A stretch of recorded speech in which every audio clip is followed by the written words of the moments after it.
BFM Business. À but non lucratif, Didier Meilleran. Bonjour à tous, je suis très heureux de vous retrouver pour À but non lucratif. Ce week-end, nous sommes au Parlement européen à Bruxelles à l'occasion du Printemps européen de la philanthropie. C'est une première édition, ce 12 mai. Elle a réuni des acteurs majeurs des philanthropies européennes. Madame Marie-Noëlle Kayser, WeForest, quel est le projet, l'enjeu?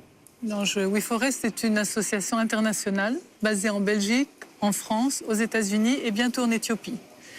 Et Éthiopie, je reviens de reportage. Vous allez où en Éthiopie? On est près d'Amhara, Tigré, dans le nord. D'accord. Et donc, alors l'enjeu? L'enjeu de WeForest, c'est de stopper le réchauffement climatique. Et pour nous, la philanthropie, c'est essentiel.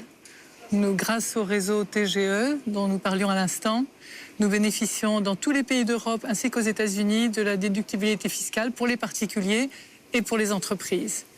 Et ce que nous aimons dans la philanthropie, c'est un peu la transformer. On a souvent pensé que la philanthropie, c'était donner, juste donner. Et en fait, le modèle que nous avons développé, c'est de recevoir davantage que ce qu'on donne. Alors vous nous expliquerez en détail. Marie-Noëlle Kayser, le modèle économique de WeForest? Nous ne sommes pas encore à 50 millions d'euros. Non, mais ça viendra. Il viendra. Pour le reboisement, budget, entre autres, voilà, de l'Éthiopie. Voilà, l'Éthiopie, le Brésil, l'Inde, la Zambie. Permettez-moi de saluer une entreprise française, une fois n'est pas coutume, mais la fondation EDF finance sur des territoires éthiopiens des panneaux solaires qui alimentent des pompes à eau, des forages au côté ouest de l'Éthiopie, à 30 km d'un petit village qui s'appelle Nedjos. Et croyez-moi, c'est difficile d'accès. Nous travaillons avec 200 entreprises dont un certain nombre sont basées en France, par exemple Delifrance, Europcar, des marques connues.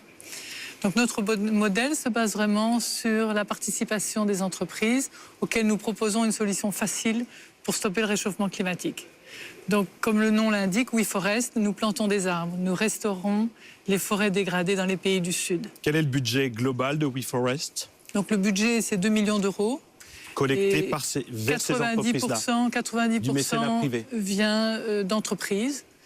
Une petite partie, 1%, vient de particuliers. Et les 9% qui restent viennent en fait de fonds publics de Finlande, d'Allemagne ou d'ailleurs. Et nous essayons de développer ce volet-là pour pouvoir dire aux entreprises qui travaillent avec nous, voilà, nous allons vous restaurer une forêt, donc combien vous voulez d'hectares? Vous voyez, une entreprise dit, moi je voudrais 1 million d'arbres par année. Alors on détermine une zone pour eux et on leur dit, tout ce que vous donnez, on essaiera de le faire matcher, de le faire correspondre par des fonds publics. Donc on est dans cette dynamique-là d'essayer aussi de faire un matching public-privé, ce qui est en fait très bien reçu par les entreprises.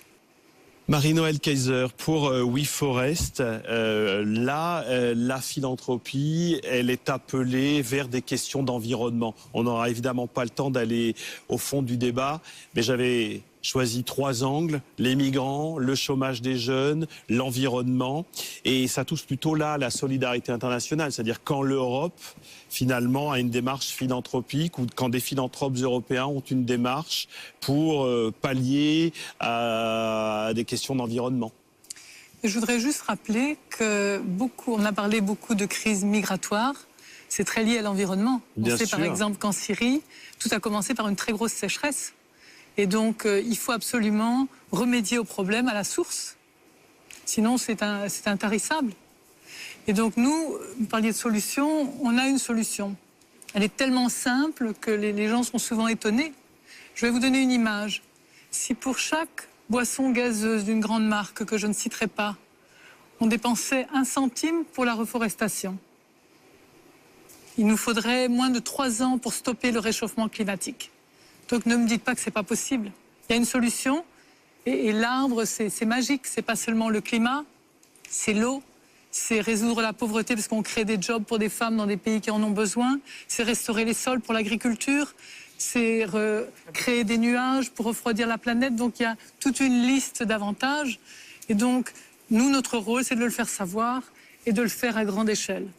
Et il ne faut pas attendre 20 ans, il faut le faire maintenant. C'est même en lien, et vous devez, j'imagine, le savoir bien mieux que moi, c'est bien en lien avec aussi les ressources énergétiques. Je pense en Haïti. En Haïti, si on a coupé tous ces arbres, c'est tout simplement parce que la population en a besoin pour faire du charbon, pour cuisiner.